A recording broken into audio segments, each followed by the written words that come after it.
길 찾는 사람들, 오늘 말씀 제목입니다. 사람은 태어나는 순간부터 죽을 때까지 길을 찾습니다.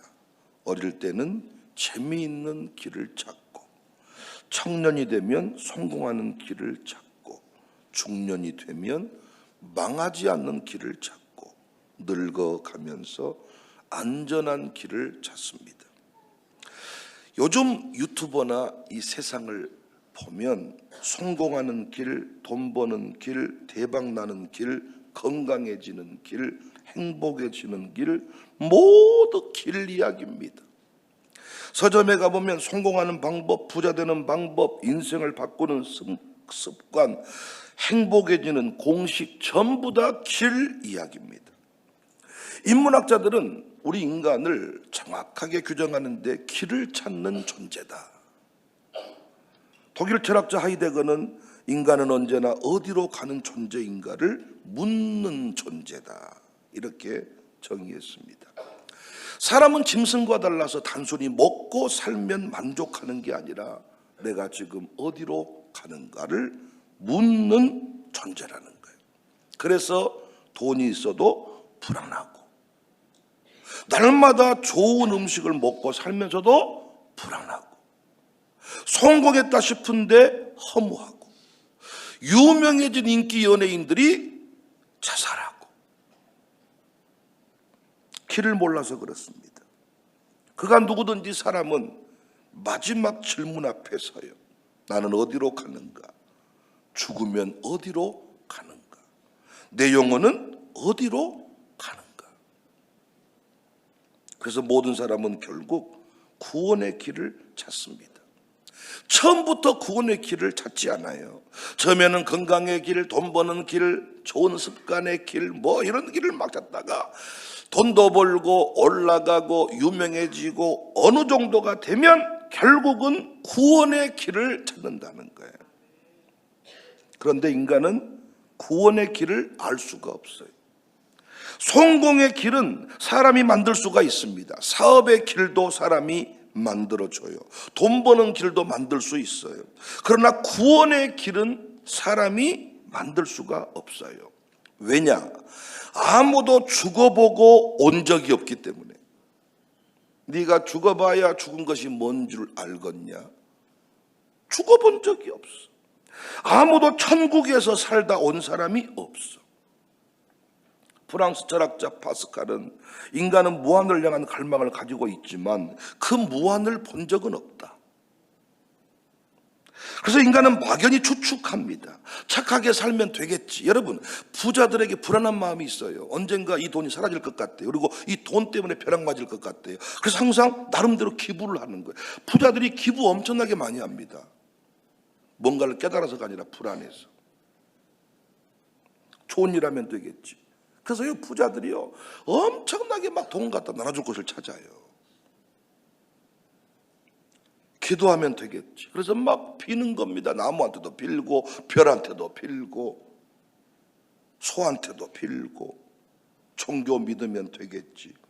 그러나 너도 나도 확신이 없는 거죠.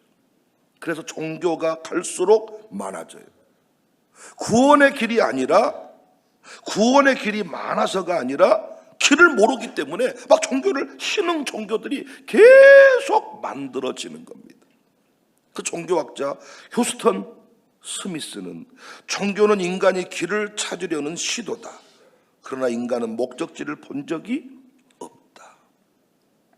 그래서 인간이 만든 종교는 길을 제시하지만 확신을 주지 못해요.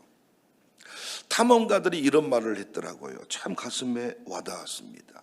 광야에서는 지도가 의미가 없다. 길을 아는 사람이 중요하다.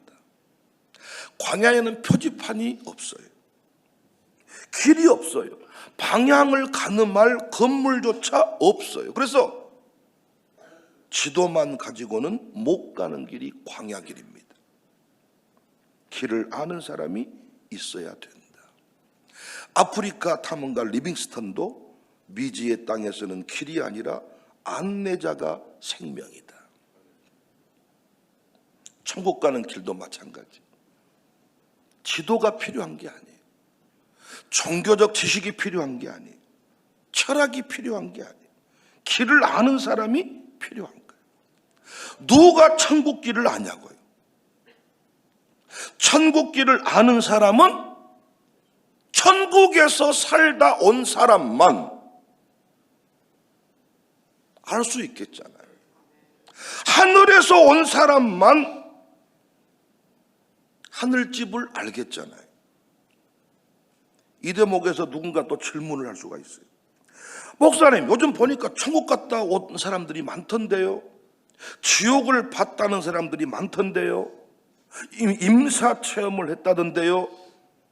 의학적으로 심장이 멈췄는데 다시 살아난 사람들이 있다는 거예요. 빛을 봤다는 사람들, 터널을 지나갔다고 말하는 사람들, 이런 사람들이 있다는 겁니다. 그럼 이런 사람들은 다 거짓인가? 아니, 우리는 그렇게 단순히 말할 필요는 없습니다. 체험은 있을 수가 있으니까. 성경에도 환상이 있고 꿈이 있고 계시가 있고 영적 경험이 있습니다.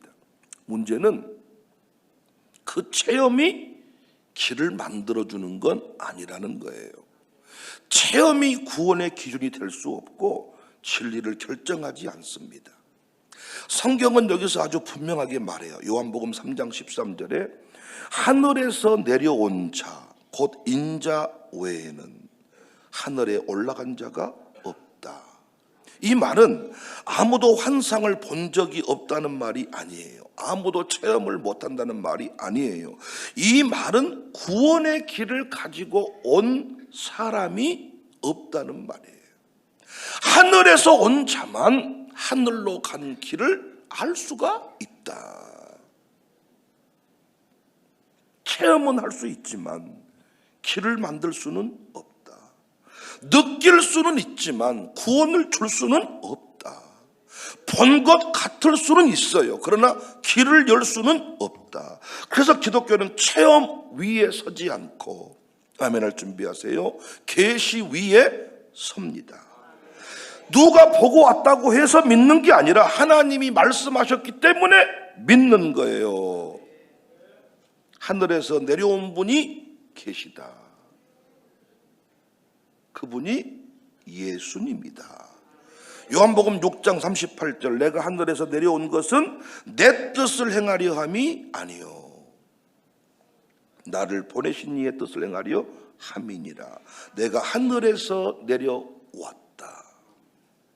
8장 23절에도 예수께서 이르시되 너희는 아래에서 났고 나는 위에서 났으며 너희는 이 세상에 속하였고 나는 이 세상에 속하지 아니하였느니라.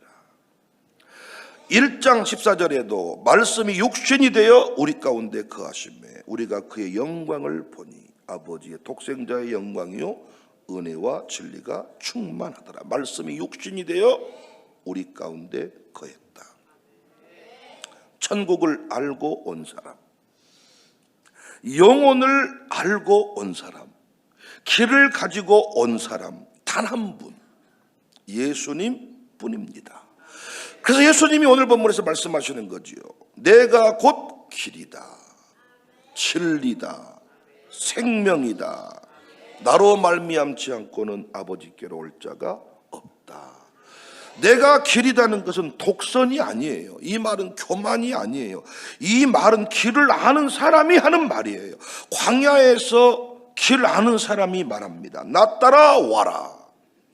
세상의 종교는 길을 가르칩니다. 이렇게 살아라, 이렇게 수행해라, 이렇게 노력해라. 그런데 예수님 뭐라고 말해요? 내가 길이다. 나를 통하면 된다. 네가 공들여라, 네가 돌을 닦아라, 이렇게 살아라가 아니라 나를 따라와라, 나를 믿어라. 톨스토이는 이렇게 말했습니다. 나는 많은 길을 배웠지만 예수를 만났을 때 길을 찾았다. 찬송가 그 크신 하나님의 사랑 1절에 보면 저 높고 높은 별을 넘어 이 낮고 낮은 땅 위에 죄범한 영혼 구하려 그 아들 보내사. 하늘에서 보냄받은 자, 하늘을 알고 있는 자, 천국 길을 아는 자, 죄범한 영혼 구하려 화목제물 삼으시고 죄 용서하셨네. 그러니까 C.S. 루이스는 이런 말을 했거든요. 예수는 단순한 종교 지도자가 아니다. 그가 말한 대로라면 그런 하나님이거나 아니면 미친 사람이다. 누군가 또 소리칠 수 있어요. 목사님이 아무리 예수님이 하늘에서 왔고 그가 구원의 길이라고 외쳐도 사람들은 콧방귀를 뀌는 게 교주도 똑같은 말을 하니까요. 내가 보혜사다, 내가 예수다, 내가 구원의 길이다, 이렇게 똑같이 말하니까 우리도 예수님 믿고 구원 받으세요. 그러면 여기도 구원이 있다, 저기도 구원이 있다. 그 전도할 때 보면 다 똑같은 놈이다. 아니에요, 교회는 달라요. 아니, 다 그놈이다. 그래서 성경은 요한일서 4장 1절에 사랑하는 자들아, 영을 다 믿지 말고 오직 영들이 하나님께 속하였나 분별하라. 많은 거짓 선지자가 세상에 나왔다 하는 소리가 똑같다는 거예요. 내가 길이다, 내가 진리다, 내가 생명이다, 나에게 오면 다 줄 수 있다. 똑같다는 거예요. 교주가 하는 말이나 예수님이 하는 말이나 똑같다는 거예요. 그래서 뭐라고 말해요? 분별해라. 여러분, 그냥 단순히 믿으니까 흔들리는 거예요. 분별해 보세요. 그리고 확신이 있으면 여러분 VIP에게 초청장 보내시라고요. 여러분은 초청장 보내니까 온다 그러던가요? 저는 어젯밤에 온다 그랬어요. 내 VIP가. 구상렬 목사님이 어디 해외에 계시는데 제가 또 SNS에 글을 올렸더니 거기다가 글을 남겼어요. 목사님이 말씀하시는 VIP는 누군가요? 초청받은 모든 사람이요. 예, 우리 인생의 VIP, 특별 대우 해줘야 되잖아요. 무엇이 특별 대우입니까? 천국 가는 길을 만나게 해줘야죠. 근데 분별을 해야 돼요. 다 교회들마다 자기 교회가 행복한 교회라고 하니까. 이 땅의 거짓 선지자도 마찬가지니까. 어떻게 분별하느냐? 첫 번째 분별 원리는 그 사람이 어디서 왔는가를 확인해야 돼. 그 사람이 어디서 왔는가. 모든 종교 창시자는 이 땅에서 태어났습니다. 부처도 여러분이 답하세요. 어디서 태어났어요? 이 땅에서. 공자도, 마호메트도, 이만희도, 예, 정명석이도 다 이 땅에서 태어났습니다. 그런데 예수님은 분명히 8장 23절에 예수께서 이르시되 너희는 아래에서 났고 나는 위에서 났다. 근데 다 교주들이 뻥쳐. 나는 이 땅에 태어난 사람이 아닙니다. 야, 이 새끼야, 호적 좀 한번 띄워봐. 네 주소지가 하늘로 나온 거 보자. 여러분, 이 단순한 분별 원리를 왜 우습게 여기십니까? 호적 등본 떼달라고 하시라고요. 너의 집이 어딘가? 죄송해요, 야 이 새끼야 그랬어. 근데 나는 이단 교주만 나오면 진짜 흥분이 됐어요. 우리 아들 딸들의 인생을 짓밟아 버리잖아요. 너무 꽃다운 청춘을 짓밟고도 뻔뻔하게 고개를 쳐드는 모습을 보면 죽이고 싶잖아요.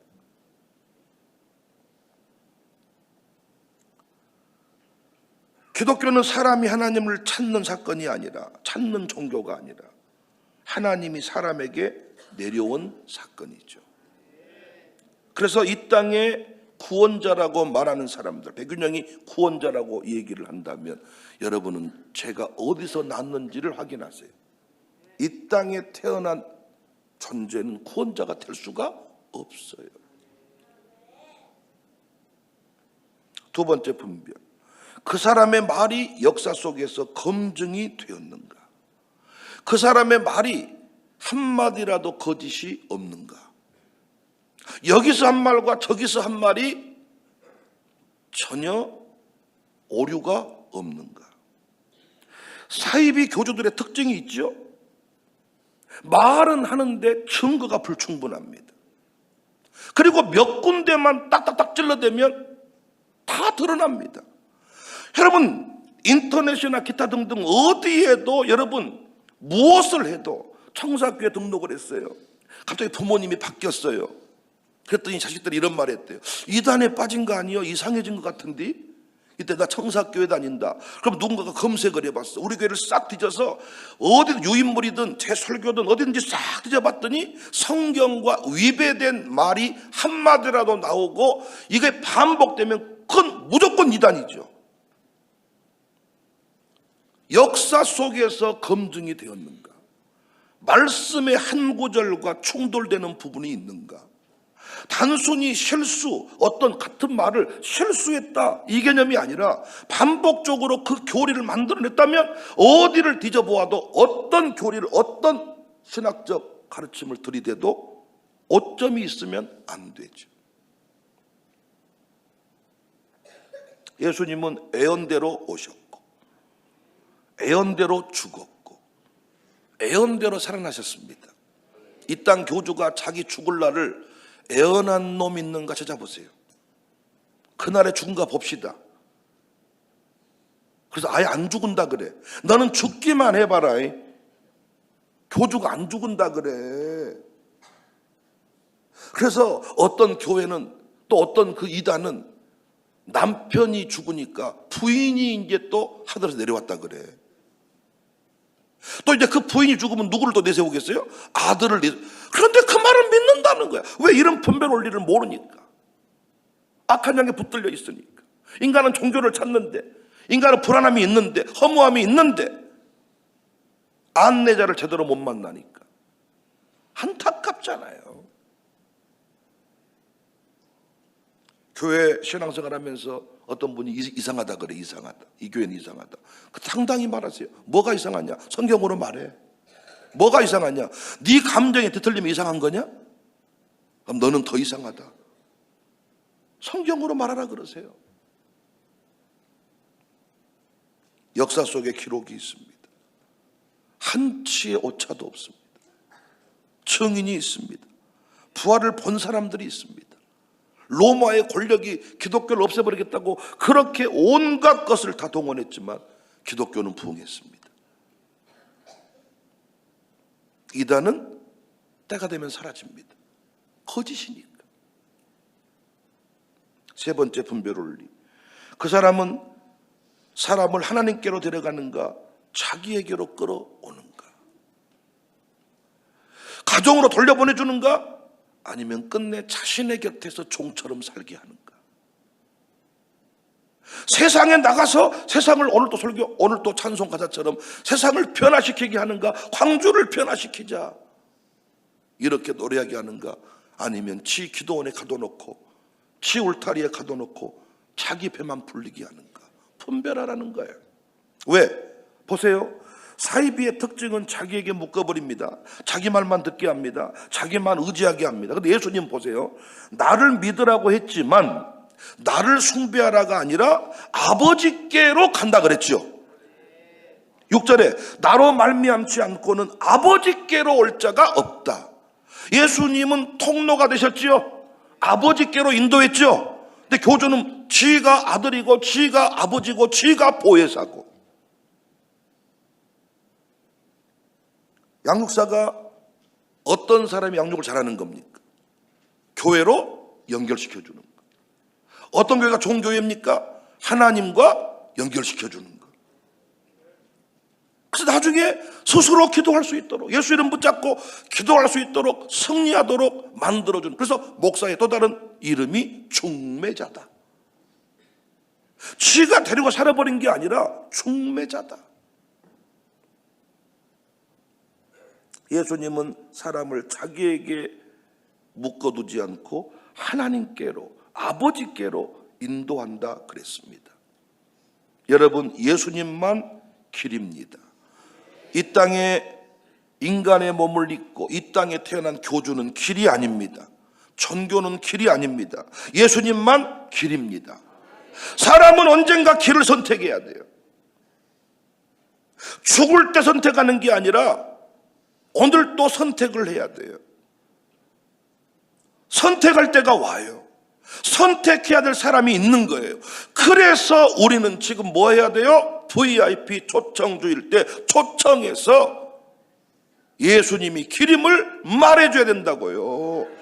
그래서 여러분 두려워하지 말라고요. 맛집을 소개해서 욕먹을 수가 있겠지만 더 싼 집, 더 좋은 집, 뭐 이런 길, 더 멋진 여행사 이 정도 소개하는 건 위험할 수 있어. 왜냐하면 여행사의 정보가 잘못되면 우리가 자칫 실수할 수 있으니 그런 거에 흥분하면 안 돼. 굳이 막 성질낼 필요 없어. 그런데 구원의 길은 하늘에서 온 예수님만 분명히 말해줄 수 있고 그분 따라서만 천국 갈 수 있으니까 우리는 당당할 필요가 있다고요. 십자가의 도를 깨달은 자가 구원하는 거지 사람 피 맞추는 자가 구원하는 거 아니단 말이에요. 인격자가 어떤 인격 수양이 이루어진 자가 전도 잘하는 거 아닙니다. 그러면 교회에서 성격 좋은 사람이 전도를 많이 해야죠. 이번에도 보세요. VIP 명단자 중에 성격 좋은 사람이 VIP 이름 내놓았는가? 안 내놓았죠. 어떤 분은 이래 못 썼지만 데려놓을 겁니다. 적극적으로 하신 거잖아요. 제가 점수 얘기하고 이렇게 하니까 저 어떻게 데려오려고 맘 먹는 거죠. 물론 그것도 귀하겠지만은 인격이 좋고 고상한데 관계를 잘 맺고 남 해롭게 안 했는데 왜 한 명도 못 데려오세요? 이래도 성품이 전도의 통로입니까? 인격 좋은 사람, 이미지 좋은 사람만 전도하는 거 그게 아니라 십자가의 도를 깨달은 자가 만나는 자들마다 그 인생을 뒤집을 수가 있는 거예요. 예수님이 구원의 길임을 분명히 우리는 확인하고 믿게 되었으니 길 찾는 사람들한테 지도를 들고 길 찾는 사람한테 유튜브 들고 구원의 길을 찾는 사람한테 당당히 소개하시기를 바랍니다. 와 보라 여기에 구원의 길이 있다. 언제 죽을지 모르는 인생, 오늘일지 내일일지 모르는 인생, 죽는 순간 영원한 나라로 가는 겁니다. 천국으로 지옥으로 영벌 영원한 지옥불에서 죽을 수 없는. 어떤 분은 이래 죽으면 끝이지 뭘 한다냐? 못 죽습니다. 안 죽습니다. 영원히. 여러분은 자식이 천국 백성이 된 것에 대해서 감동하지 않는 것, 지옥을 믿지 않기 때문이야. 지옥을 믿는다면 자식이 지금 아무리 좋은 대학 가서 예수 믿지 않는다면 통곡하며 울어야 되는데 우리는 지옥을 안 믿거든요. 이 땅에서 겨우 예수 믿어서 병 고치는 것이나 성진하는 것이나 마음의 평안함을 누리는 것이나 믿으니까 자식이 예수 안 믿어도 피눈물 가슴이 아프지 않아. 이렇게 우리 아이들이 지금 나와 예수를 나의 구주로 영접하고 하나님께 예배하는 백성이 된 것에 대한 긍지와 감동이 없는 거죠. 이번에 놀라운 구원의 역사가 일어날 것입니다. 제가 이번에도 간증자들의 간증을 쭉 읽어보고 서로 공유를 하는데 다 그 부르심의 때가 있었더라고. 부르심의 때가. 제가 가정교회 이렇게 파송도 해보지만은 그 가정교회에서 인생이 바뀌는 그 경우가 많았더라고요. 하나님의 때가 있습니다. 말만 지도자라고 말하지 말고 이러한 때 지도자답게 영혼들을 주께로 인도하는 그런 역사를 함께 누리고 보여줄 수 있기를 주님의 이름으로 축복합니다. 길을 찾는 사람들 기억하시기 바랍니다.